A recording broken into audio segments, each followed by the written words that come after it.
So you want to be tough, you want to be strong, you want to be resilient, right? Well, do you know your weaknesses?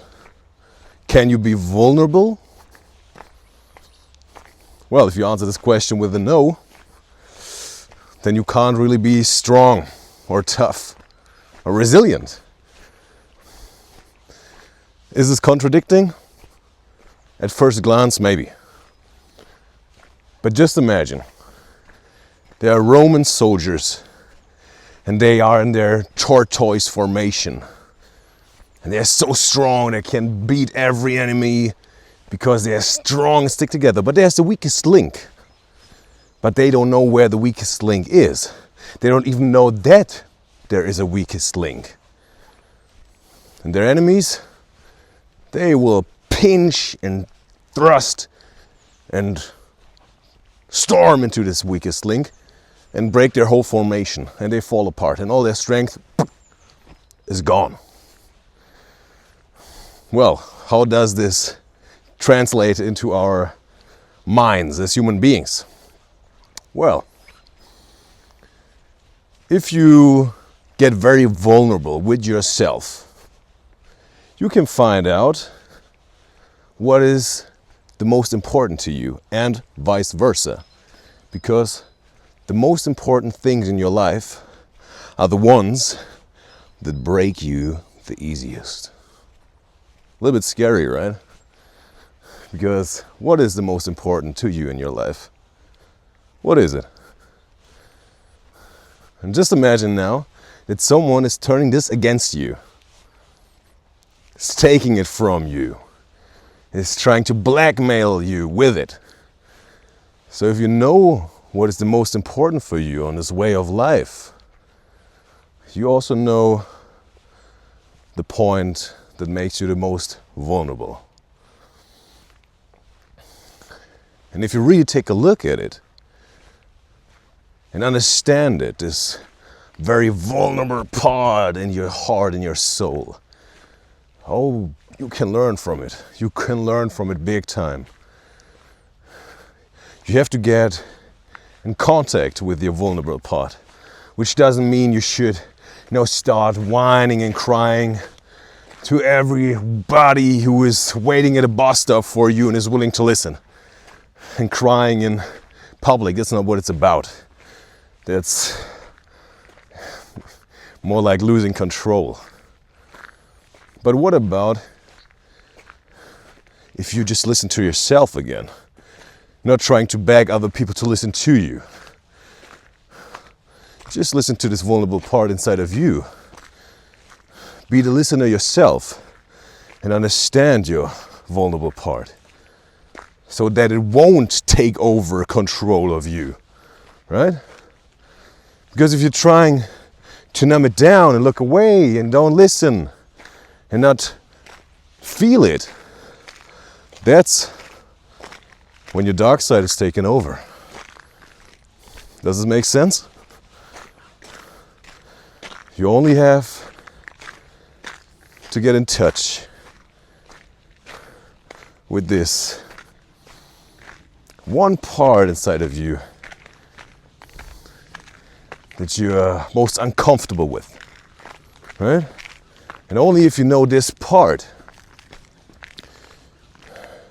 you can let it speak to you. You can really understand it. You can forge something stronger and more vital out of it. But if you don't let it even talk to you, well, then it will act in the shadows.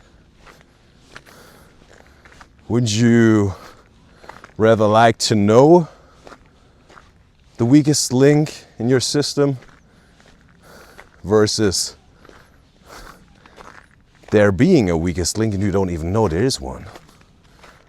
Until all hell breaks loose and this weakest link gets exposed, but not by you, but by a tragedy in your life or a person from external circumstances that maybe has not the best interest in your well-being.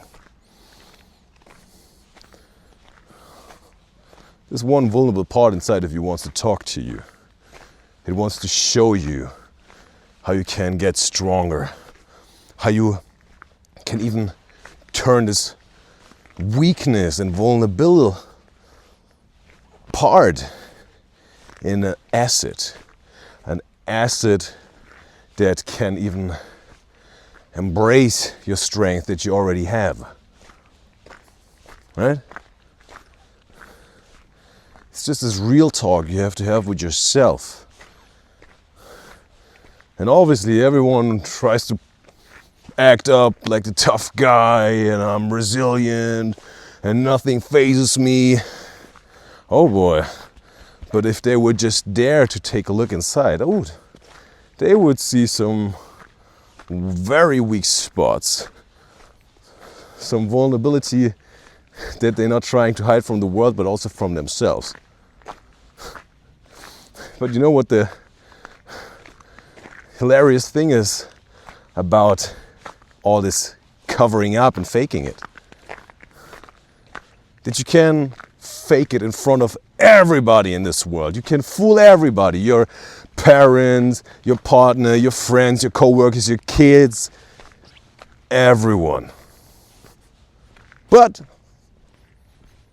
there's this one person you can't fool, and that's yourself. That's yourself, my friend. Yourself knows you the best because it's you. And how would someone that is the closest to you and is begging you to listen to them would act if you keep ignoring them over and over again for days, weeks, months, years? What would they do? Oh yes, they would knock on your door to get your attention. And at the beginning, maybe it's just a little knock. But the second time, they put some more urgency into it and they really bust down your door. And the third time, they're shouting and screaming while they're busting down your door and get right into your face. And the next time, they will grab you by your collar and push you around and throw you through the room, smash you into everything that's around you to wake you up finally. And they will keep on escalating more and more until you finally get it. Until they finally got your attention. But how far have you let them to take it? Instead of just taking your time and finally listen to yourself. Finally listen to these parts inside of you that need to talk to you so desperately to help you, to connect with you, to understand you better. And then you can understand them better and connect better with them. So that your strength and your weakness can finally unite through vulnerability. That's the way that connects your strength and your weaknesses to this oneness, this fulfillment. The way is the vulnerability towards yourself. So start listening to yourself. Bye bye.